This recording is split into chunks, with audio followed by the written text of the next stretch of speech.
The morning light on Kethara was dim and gray. Commander Scythal stood at the window of the defense center, watching the sky with tired eyes. 3 months ago, the sky had been blue and bright. Now it looked sick and weak. The Zephyrian ships blocked the sun like dark clouds that never moved. Sithal's crystalline skin, once a beautiful pale blue, had turned dull from stress. The Velthari were a peaceful people. They had never learned to fight. They had never needed to learn. For 1,000 years they had lived in peace on their quiet world, growing their crystal gardens and sharing their knowledge with anyone who asked for it. But the Zephyrians did not want knowledge.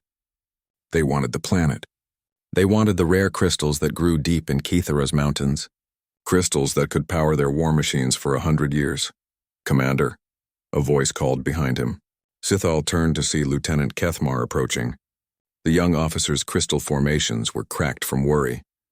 "The last supply ship, it's gone." Scythal closed his eyes. He had been expecting this news, but it still hurt like a physical blow. "How many survivors?" "None, sir. The Zephyrians destroyed it completely. They sent a message afterward laughing about it." The commander walked to his desk and sat down heavily. On the screen in front of him, numbers told a terrible story. Food supplies, 3 weeks remaining. Medicine, 1 week. Energy reserves, 5 days. The blockade was working exactly as the Zephyrians had planned. "Sir, what about the other worlds? Haven't any of them responded to our calls for help?" Sithal shook his head sadly. "The Altarian Council sent their regrets. They say they cannot risk war with the Zephyrian Dominion. The Rigel Federation says the same thing. Everyone is afraid." It was true. For 2 months, Scythal had sent messages across the galaxy begging for help. The responses were always the same. Sorry, but no. The Zephyrian Dominion was too powerful, too dangerous. No one wanted to make them angry. Outside the window he could see the capital city. Once it had been beautiful. The Velthari built their homes from living crystal that grew and changed with their moods. When they were happy, the buildings glowed with warm light. When they were sad, the light dimmed. Now the city was almost completely dark. In the streets below, Scythal could see lines of people waiting for food. The portions got smaller every day. Yesterday, riots had broken out near the main food center. His people, who had never raised their voices in anger, were fighting each other for scraps. The worst part was the children. Velthari children were born with tiny crystal buds that grew larger as they aged. But without proper nutrition, the buds stopped growing. Some had even started to crack and fall off. If that continued, the children would die. "Commander, incoming transmission from the Zephyrian fleet." Scythal sighed. "Put it through." The screen filled with the ugly face of Admiral Krextor. The Zephyrian leader was a massive creature with gray-green skin and too many teeth. His small red eyes gleamed with cruel amusement. "Good morning, crystal creatures," Krextor said, his voice like grinding metal. "How are you feeling today? Hungry? Tired? Ready to surrender yet?" "You know our answer, Admiral," Scythal replied, trying to keep his voice steady. "We will not give you our world." Krextor laughed, a sound like breaking glass. "Oh, but you will. You just need more encouragement. Today we destroyed your last supply ship. Tomorrow maybe we destroy your power stations. The day after that, your water treatment plants. How long do you think your people will support you when they start dying of thirst? They will never support you. We shall see. You have 24 hours to reconsider. After that, we start bombing your cities. Not to destroy them completely, you understand? Just enough to make your people scream. Just enough to make them beg you to surrender." The transmission ended. Sithal stared at the blank screen for a long moment. Around him, his officers waited quietly. They all knew what this meant. "Tomorrow the dying would really begin, sir," Lieutenant Kethmar said quietly. Should we consider their terms?" Sithal looked at the young officer. Kethmar was barely an adult, his crystal formation still small and delicate. He had a mate and a newborn child in the city below. Of course he was thinking of surrender. "What are their terms again, Lieutenant?" "Complete surrender of the planet. All Velthari to be relocated to work camps on Zephyrian mining worlds. Our crystal gardens to be strip-mined until nothing remains." "And how long do Velthari typically live in Zephyrian work camps?" Kethmar's light dimmed. "The reports say 6 months. Maybe 8 if they're lucky. So surrender means death. Fighting means death. At least if we fight, we die as free people on our own world." The room fell silent. Everyone knew the commander was right. The Zephyrians didn't want prisoners or slaves. They wanted the planet empty so they could tear it apart without anyone watching. Sethal walked back to the window. In the distance, he could see the mountain ranges where the great crystal forests grew. His ancestors had tended those forests for 1,000 years. Each crystal was grown with love and care, shaped by song and patience. The Zephyrians would destroy it all in a matter of months. "Commander," another officer called from across the room. "The communication array is still functional. Should we send another distress call?" Scythal almost said no. They had sent hundreds of distress calls. Every major world in the galaxy had heard their plea. None had answered with anything but empty words of sympathy. But then he thought of the children in the city below. The children whose crystal buds were cracking and falling away. Maybe somewhere in the vast galaxy, there was someone who still cared about innocent life, someone who wasn't afraid of the Zephyrians. "Yes," he said finally. "Send one more message. Broadcast it on all frequencies, emergency and standard. Let the whole galaxy hear it." The communications officer nodded and began working at his console. After a few minutes, he looked up. "Ready, sir?"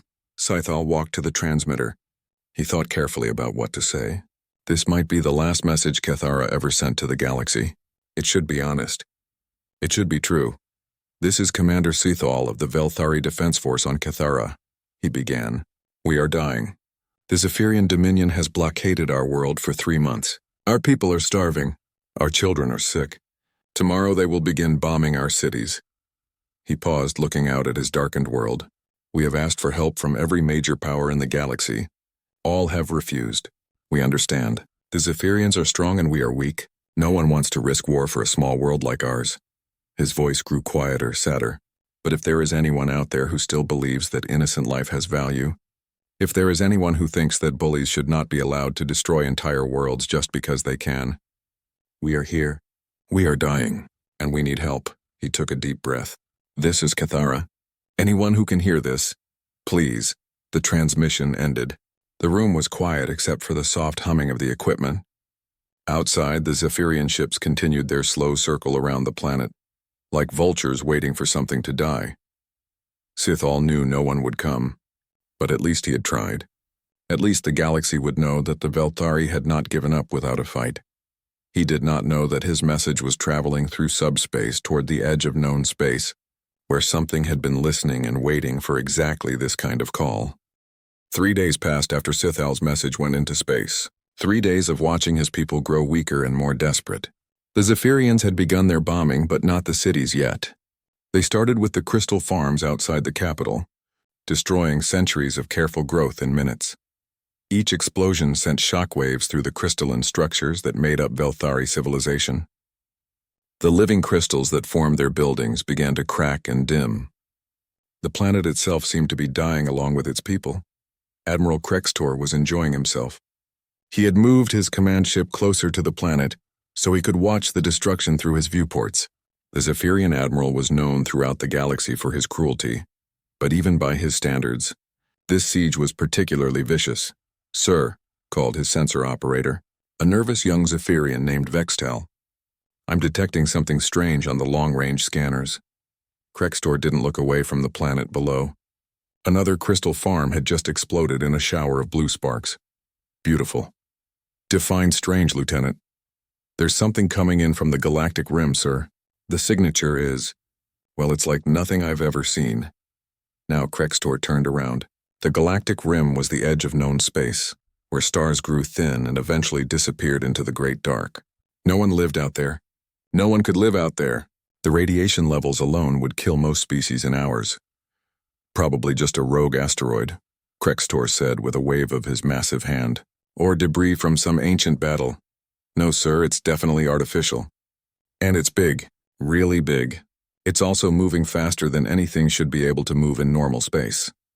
Krextor frowned and walked over to the sensor station. The readings made no sense. The object was indeed massive, at least 2 kilometers long, but its energy signature was unlike anything in the Zephyrian military database. More strange, it seemed to be using some kind of propulsion system that didn't match any known technology. "Distance and arrival time? At current speed, it will reach the edge of the system in approximately 6 hours, sir. Hail all frequencies. Demand identification." The communications officer tried for several minutes, then shook his head. "No response, sir. Whatever it is, it's not talking." Krextor stared at the readings. In his 20 years of military service, he had conquered dozens of worlds and faced every major military power in the galaxy. He knew every ship class, every weapon system, every defensive technology that existed. This thing matched none of them. Continue monitoring. Alert me if anything changes. 6 hours later, the mysterious object reached the edge of the Cathara system. That's when things became truly frightening. Sir, the sensor operator's voice was high with panic. The object just appeared. 1 second it was still outside the system. The next second it was right at the edge. That's impossible, Krextor snarled. Nothing can move that fast. Sir, I'm reading the data correctly. It covered the distance between the outer sensor buoy and the system edge in 0.3 seconds. That's faster than light speed in normal space. Krextor felt a chill run down his spine. Faster than light in normal space was theoretically impossible. It violated every law of physics that governed space travel.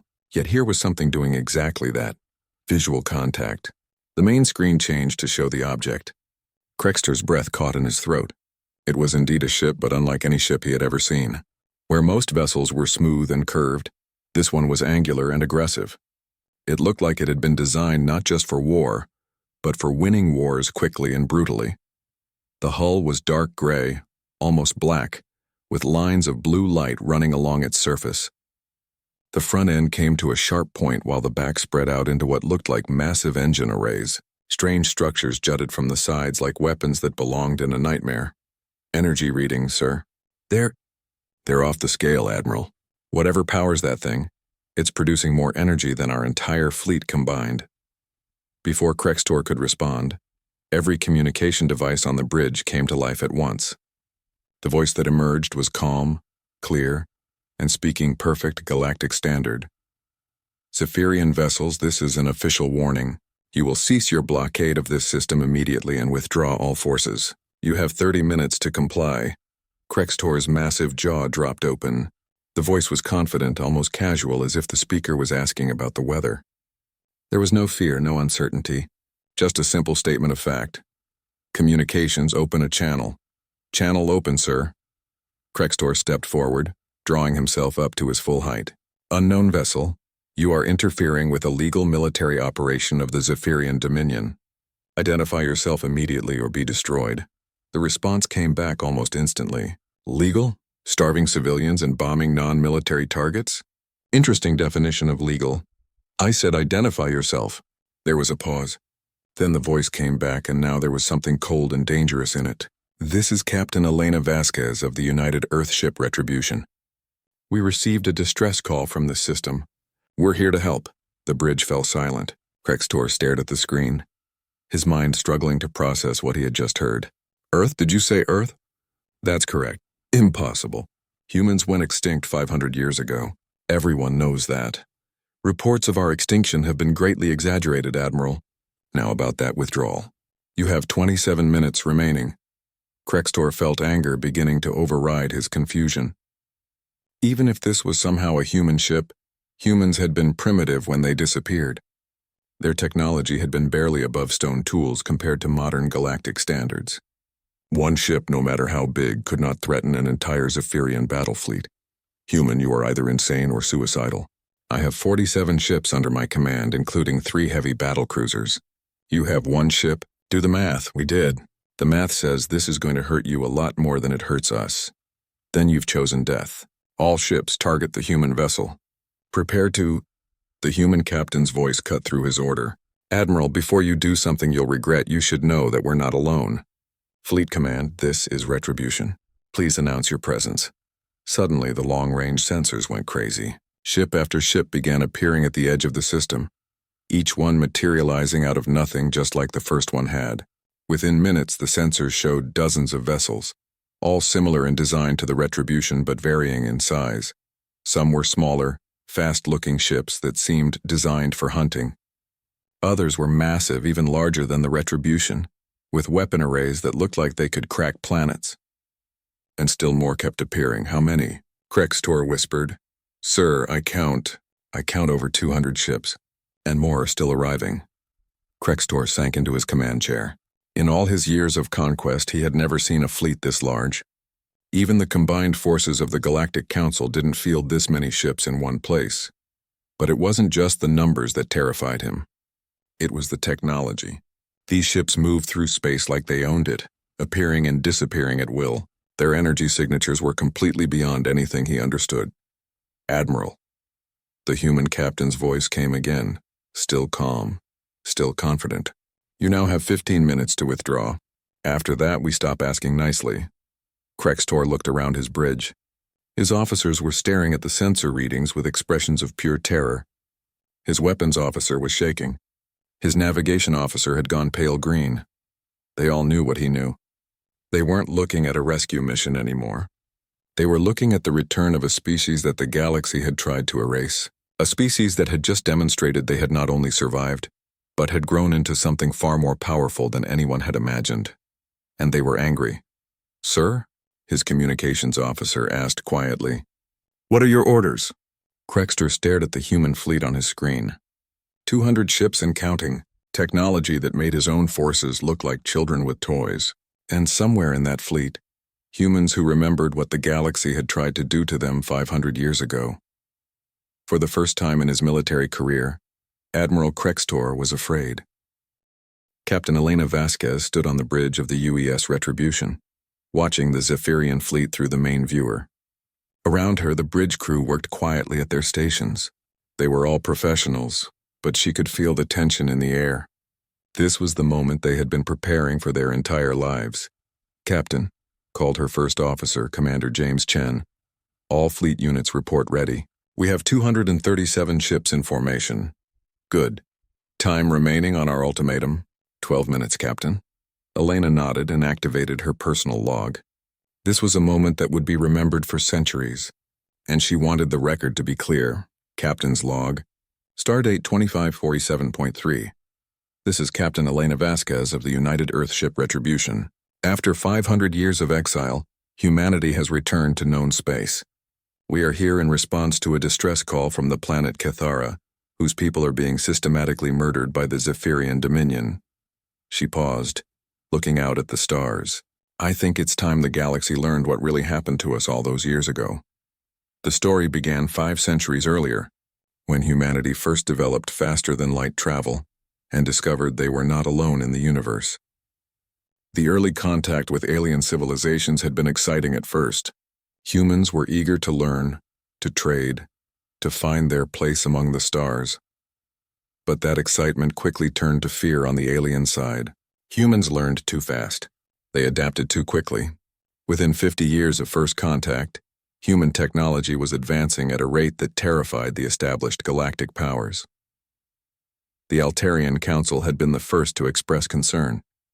Humans, they said, were too aggressive, too unpredictable, too dangerous to be allowed free access to galactic civilization. The Rigel Federation agreed. So did the Centauri Alliance. Even the peaceful Andromedans, who rarely took sides in galactic politics, admitted that humanity made them nervous. It wasn't that humans were evil. It was that they were different. Where other species took centuries to develop new technologies, humans did it in decades. Where other species were content to stay within their established territories, humans wanted to explore everything. Where other species accepted limitations, humans asked, why not? The final straw came when human scientists began experimenting with dimensional manipulation technology. The alien powers decided that humanity had become too dangerous to ignore. The war that followed was brief, but devastating. Not because the aliens were particularly good at fighting, but because there were so many of them. Hundreds of species, thousands of worlds, millions of ships, all united by their fear of what humanity might become. Earth fell after 6 months of siege. The human colonies were overrun one by one, but the alien coalition made a crucial mistake. Instead of simply destroying humanity, they decided to be merciful. They would exile the humans beyond the galactic rim, to the empty spaces where no civilized species could survive. Let them die slowly in the dark, the Altarian Council had declared. Let them learn the price of thinking themselves above their betters. 2 million humans were loaded onto hastily built colony ships and sent into exile. The galaxy watched them disappear into the void and assumed that was the end of the human problem. They were wrong. Elena walked over to the navigation station, where Lieutenant Sarah Kim was monitoring the positioning of the fleet. "Sarah, your family was on the third wave of colony ships, wasn't it?" "Yes, Captain. The UES New Horizon. My great-great-grandmother used to tell stories about the early years in the void. Those early years had been terrible. The colony ships were overcrowded and undersupplied. Many humans died in the first decade, victims of disease, accidents, and simple despair. But the survivors learned to adapt. They had to. The region beyond the galactic rim was not empty, as the aliens had believed. It was filled with strange energies, exotic matter, and physical laws that worked differently than in normal space. Most species would have died immediately upon entering such an environment. But humans were stubborn. Instead of dying, they learned to work with the strange physics of the void. They discovered how to manipulate dark matter streams for propulsion. They learned to harvest zero-point energy from quantum fluctuations. They found ways to travel through dimensions that other species didn't even know existed. Most importantly, they never forgot why they were there. Engineering report. "Mr. Rodriguez," Elena called to her chief engineer. "All systems green, Captain. The quantum tunneling drives are operating at peak efficiency. The dimensional phase cannons are charged and ready. Oh, and Captain, the new gravity bombs are performing beautifully in test runs." Elena smiled grimly. The gravity bombs were her personal favorite among humanity's new weapons. They created small but incredibly dense gravitational fields that could crush a starship like an aluminum can. The alien powers who had exiled humanity had never seen anything like them, because they were impossible to create using normal space physics. But humans no longer lived in normal space. "Captain," called her communications officer, "we're receiving a transmission from Admiral Krextor. He's demanding to speak with you directly. Put him on screen." The ugly face of the Zephyrian admiral appeared on the main viewer. He looked nervous, which pleased Elena immensely. "Human Captain, I don't know what kind of trick you're pulling, but no trick, Admiral. Just 500 years of humans doing what humans do best, which is surviving, learning, getting better." Elena leaned forward in her captain's chair. "You see, Admiral, your people made a mistake when they helped exile us. You thought you were getting rid of a problem. Instead, you were giving us 5 centuries to grow up. Impossible. The region beyond the rim is uninhabitable. Nothing can survive there. Nothing alien can survive there," Elena corrected. "Humans, as it turns out, are remarkably good at living in places where we're not supposed to exist." Behind her, Commander Chen reported quietly, "Captain, long-range sensors show the Zephyrian fleet is powering up weapons." Elena nodded. She had expected this. The Zephyrians were bullies, and bullies always chose violence when they felt threatened. "Admiral Krextor, I'm going to give you some free education about humanity. Lesson 1, we don't forget our friends. Lesson 2, we really don't forget our enemies. Lesson 3, we have very long memories. Your threats don't frighten me, human. They should. You see, we've been monitoring galactic communications for decades. We know what species participated in our exile. We know which governments voted for our destruction. We know which military officers led the attacks on our colonies." Elena's voice grew colder. "We have a list, Admiral. Your name is on it." Krextor's face went pale green. "You're lying." Admiral Krextor of the 3rd Zephyrian Battle Fleet. Present at the siege of New Tokyo. Personally responsible for the destruction of the civilian transport UES Hope, killing 8,000 human refugees including 3,000 children. Elena's eyes were like ice. "Did I get that right?" The Zephyrian admiral's mouth opened and closed wordlessly. He had clearly never expected his old war crimes to catch up with him. "But here's the thing, Admiral," Elena continued. "We didn't come back for revenge. We came back because we heard someone crying for help. The Velthari down on that planet. They're innocent. They had nothing to do with our exile. They're just people trying to live their lives in peace." She stood up, and every human on the bridge stood with her. "And if there's one thing that hasn't changed about humanity in 500 years, it's this. We don't let bullies hurt innocent people. Not when we can stop it." "Captain," her weapons officer reported, "the Zephyrian fleet is moving into attack formation." Elena looked at the tactical display. 47 enemy ships against her fleet of over 200. But it wasn't really about numbers. It was about sending a message to the galaxy. "All ships, this is Captain Vasquez. The Zephyrians have made their choice. Show them what 500 years of human engineering looks like. Rules of engagement are simple. Protect the innocent. Stop the bullies. Make sure the galaxy remembers this day. She turned back to the screen where Admiral Krextor was barking orders to his fleet. Admiral, you have 30 seconds to surrender. After that, we stop being polite. Never. All ships, attack. Destroy the human... Elena cut the transmission and turned to her weapons officer. Lieutenant Park, you may fire when ready. Aye, Captain. Weapons free, the battle was about to begin, and the galaxy was about to learn that killing humanity had been impossible. But making humanity angry, that had been the biggest mistake in galactic history. The first shot came from the Zephyrian heavy cruiser Dominator. A massive plasma beam that could have cut through a mountain struck the UES Retribution directly amidships. For a moment, the human ship was surrounded by a ball of superheated gas that glowed like a small star. When the energy cleared, the Retribution was completely undamaged. Adaptive shielding is working perfectly. Captain, reported Lieutenant Park from the weapons station. Their plasma had no effect at all. Admiral Krextor stared at his tactical display in disbelief. The Dominator's main cannon could destroy most ships with a single shot. Yet the human vessel had absorbed the blast as if it were nothing more than a gentle breeze. Impossible, he whispered. All ships concentrate fire on the lead human vessel. Maximum power. 47 Zephyrian ships opened fire at once. The space around the Retribution lit up with plasma beams, photon torpedoes, and particle cannons. The combined firepower was enough to sterilize a small planet. When the light faded, the human ship was still there, still undamaged, still waiting.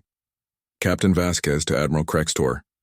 Elena's voice came over the communications channel, calm and almost amused. That was quite impressive. Our turn now. The Retribution moved. It didn't accelerate in the normal sense.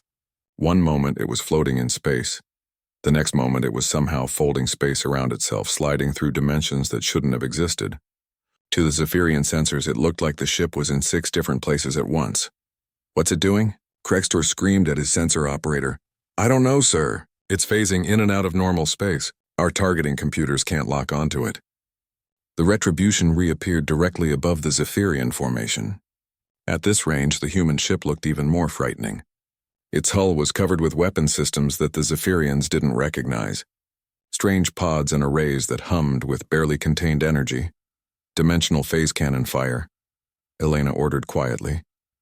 A beam of pure silver light lanced down from the Retribution. It passed through the shields of the Zephyrian destroyer Merciless as if they didn't exist and struck the ship's hull. For a moment, nothing seemed to happen. Then the destroyer simply came apart. Not in an explosion, but as if every molecule in the ship had suddenly forgotten how to stick to every other molecule.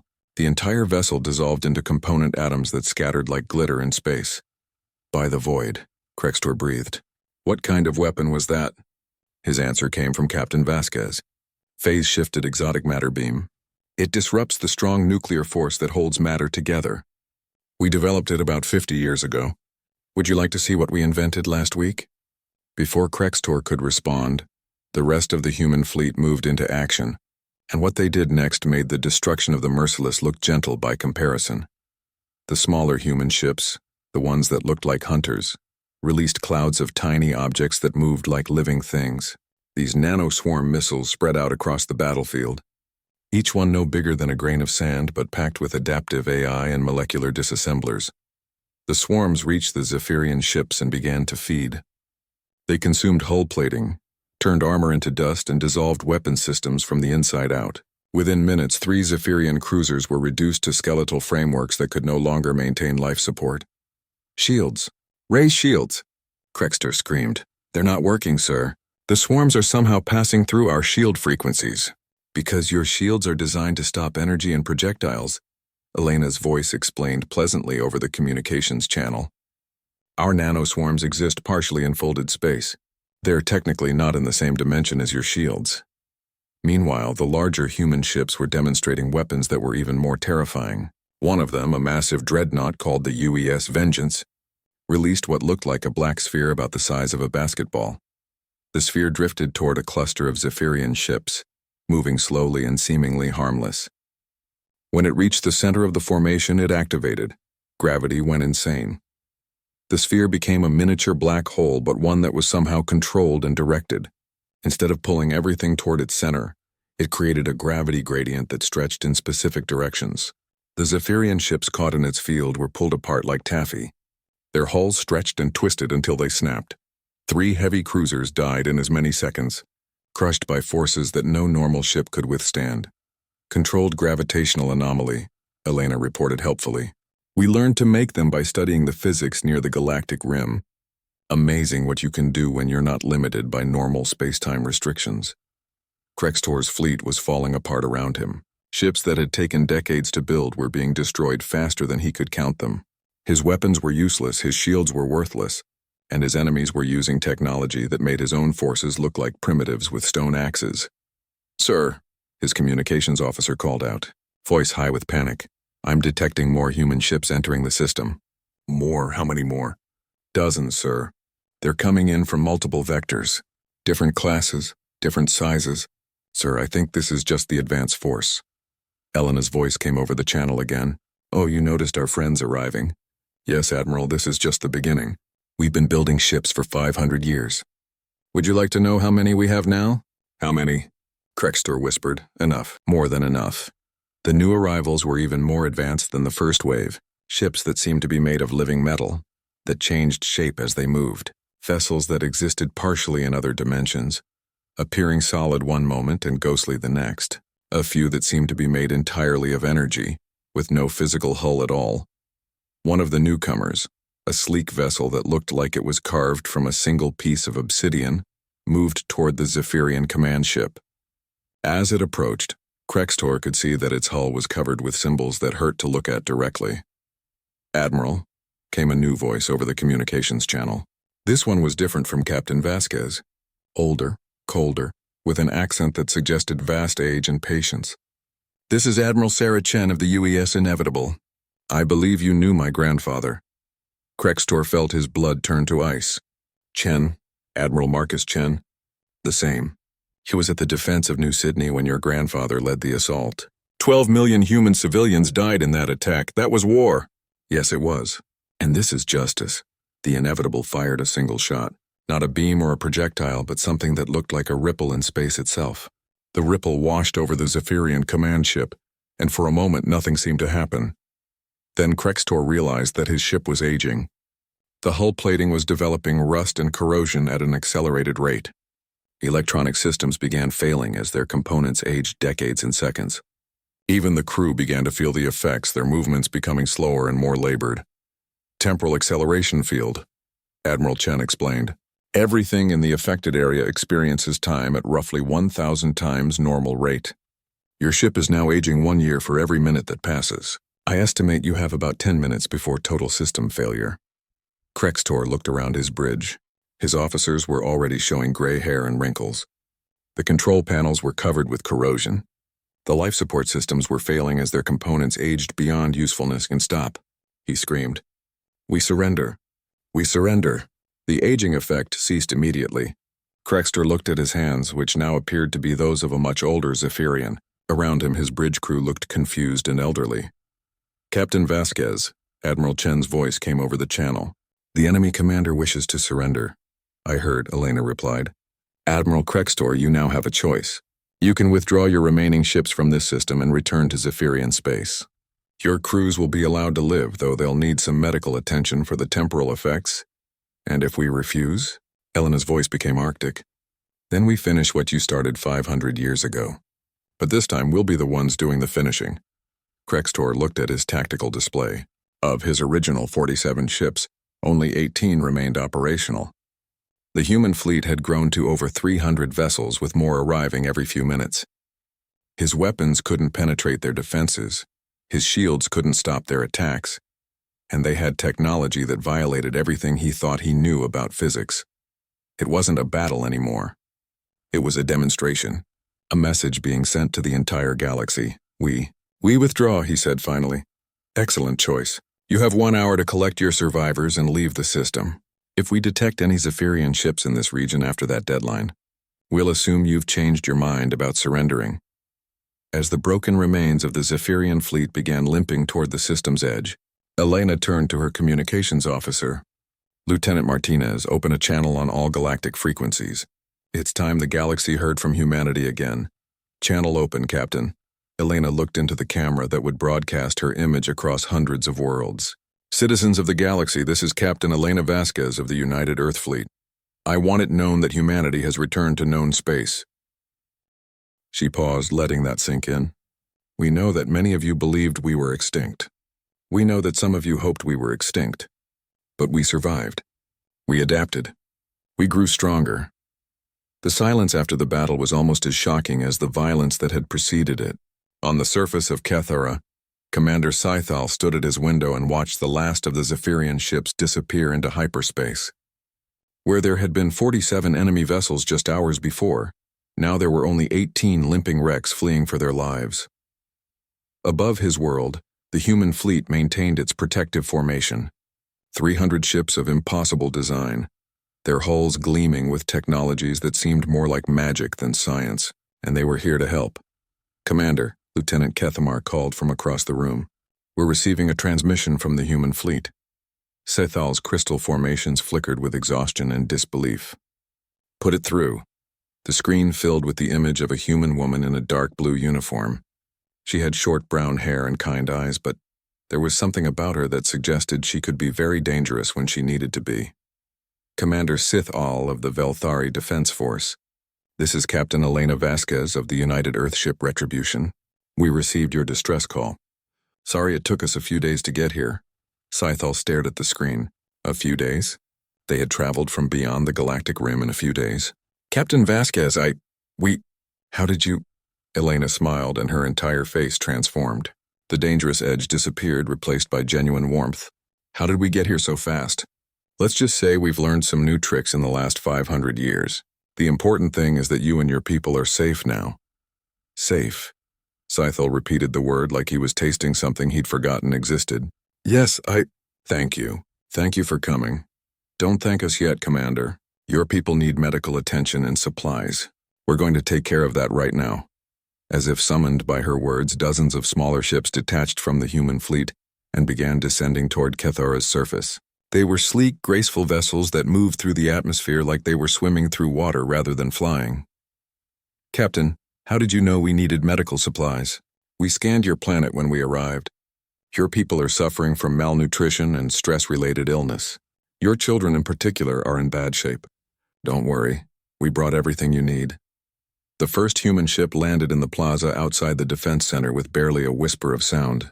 As Scythal watched through his window, a ramp extended from the vessel's side and humans began emerging. They were smaller than he had expected and more varied. Some were tall, some short, some dark-skinned, some light. They moved with purpose and efficiency, but also with something that the Velthari had almost forgotten existed. Hope. Commander, came a voice from behind him. Scythal turned to see a human standing in his doorway. The newcomer was a woman with gray hair and gentle hands, wearing some kind of medical uniform. I'm Dr. Sarah Kim, she said in accented but clear Velthari. I'm here to help your people. May I come in? Scythal's crystal formations brightened with surprise. You speak our language? We've been monitoring galactic communications for a long time. We know about your people, your culture, your medical needs. We came prepared. Dr. Kim entered the room, followed by several other humans carrying strange but obviously advanced medical equipment. Commander, we've brought enough food to feed your entire population for 6 months. We have medical supplies specifically designed for Velthari physiology, and we have growth stimulators for your children's crystal formations. Growth stimulators? But those are theoretical. Our own doctors said they were impossible to create. Dr. Kim smiled. They are impossible using normal galactic technology, but we don't use normal galactic technology anymore. Outside, more ships were landing. Humans were spreading out across the city, setting up medical stations and distributing food. But they weren't acting like conquerors or even like the typical galactic aid workers who usually demanded payment or political concessions in exchange for help. They were acting like neighbors helping. Neighbors, Captain Vasquez, Scythal said to the screen. I must ask, what do you want in return for this assistance? Elena looked puzzled. Want in return? Commander, we don't want anything. You called for help, we came to help. That's how it works. But surely there must be some price. Some political arrangement, some trade agreement, some... Commander, Elena interrupted gently. Let me tell you something about humanity. 500 years ago, the galaxy tried to kill us because they thought we were too dangerous. They were afraid of what we might become. She looked out at something beyond the camera's view, and her expression grew thoughtful. They were right to be afraid. We did become dangerous. We became very dangerous indeed. Sethal felt a chill run through his crystal structure, but not in the way they expected. Elena continued. We became dangerous to bullies, dangerous to tyrants, dangerous to anyone who thinks that the strong have the right to prey on the weak. Her eyes returned to the camera, and they were blazing with conviction. The galaxy taught us that we were alone, that no one would help us when we needed it most. They tried to make us hard and cruel and selfish. She smiled again, and it was like watching the sun rise. They failed. We're still human, and humans help people who need help. That's what we do. That's what we've always done. That's what we'll always do. On the planet's surface, Velthari children were laughing for the first time in months as human doctors treated their crystal formations. Adults who had been barely surviving were receiving nutritious food and clean water. The dying crystal gardens were being tended by human botanists who had somehow learned Velthari agricultural techniques. Captain, Scythal said quietly, the galaxy will not like this. They will not like knowing that humanity has returned. I'm sure they won't. We've already started receiving some very angry messages from various governments. The Altarian Council is demanding explanations. The Rigel Federation is calling for emergency sessions. The Zephyrian Dominion is probably figuring out how to spin this as a terrorist attack. Elena's expression grew harder. But here's the thing, Commander. We don't care what they like anymore. We've spent 500 years learning to survive without their approval. We can certainly manage to help people without it. And if they try to stop you, then they'll learn the same lesson Admiral Krextor just learned. We're not the same species that got exiled 5 centuries ago. We're stronger now. Much stronger. As if to emphasize her point, more ships began appearing at the edge of the system. Dozens of them, then hundreds. The human fleet was growing larger by the hour. As vessels arrived from the depths of space where humanity had built its new civilization. Commander, Elena said, we're going to stay here for a few weeks to make sure your people recover completely. After that, we'll be moving on. There are other worlds that need help, other species that are suffering. You're going to help them too? Of course. That's why we came back. Scythal looked out at his city, where Velthari and humans were working together to rebuild what the Zephyrians had destroyed. Children who had been dying just days before were now playing in the streets. Adults who had given up hope were now planning for the future. Captain Vasquez, may I ask you something personal? Of course. Why? Why risk everything to help people you don't even know? Elena was quiet for a long moment. When she finally spoke, her voice was soft but firm. Because someone has to. Because the universe is a big, dark, lonely place, and if we don't take care of each other, who will? She leaned forward slightly. Commander, 500 years ago, the galaxy taught us that asking for help is useless. That no one will come when you call. That the only person you can count on is yourself. Her eyes blazed with fierce determination. We're here to prove them wrong. We're here to show the galaxy that there are still people who will answer a cry for help, no matter how far it travels through the void. Outside, the twin suns of Kethara were setting, painting the sky in brilliant shades of blue and purple. But for the first time in months, the darkness didn't bring fear. It brought rest and hope and the knowledge that they were no longer alone. Captain, Sithal said, when you leave here, how will other worlds know to call you? How will they know that humanity is listening? Elena smiled, and it was a smile that promised that the galaxy was about to change in ways that no one could have imagined. Oh, don't worry about that, Commander. Word is going to spread very quickly. She gestured toward the growing fleet above them. Every world we help, every bully we stop, every innocent life we save. It all sends the same message. Her voice carried across the void, broadcasting on frequencies that reached every corner of known space. Attention, galaxy. This is humanity. We're back. We're listening. And if you need help... The transmission echoed through space, bouncing off communication relays and spreading from system to system. Soon every world in the galaxy would hear it. Every oppressed people, every suffering species, every innocent victim of tyranny and cruelty. Just call. We'll come. And in the depths of space, in dark corners where hope had long since died, people began to believe again that maybe, just maybe, someone was listening. Someone cared. Someone would